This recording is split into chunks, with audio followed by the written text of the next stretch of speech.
Today is the day 2 of Manila International Auto Show here at World Trade Center, and we would like to invite you to come and visit our booth here at VinFast Philippines.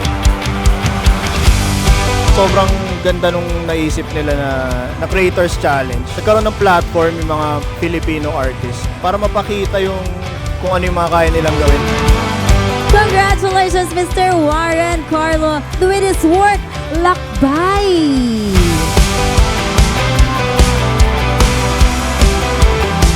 Kasi the design, aside from showing our Filipino design creativity here, na-highlight niya yung itsura tsaka shape.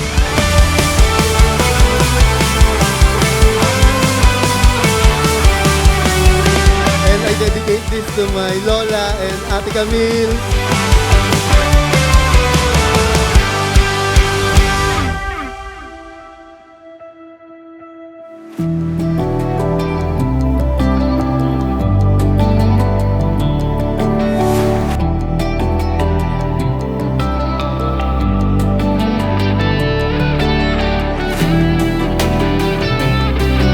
Ano yung highlight nung driving experience mo with our VinFast VF3 vehicle? First time ko kasing gumamit ng electric car.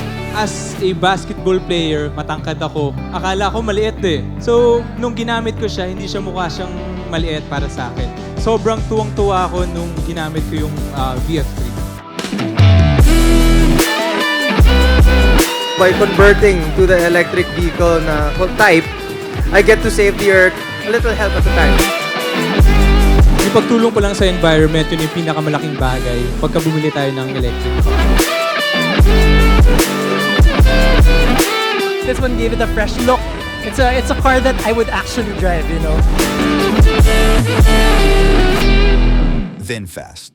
Unleash your new drive.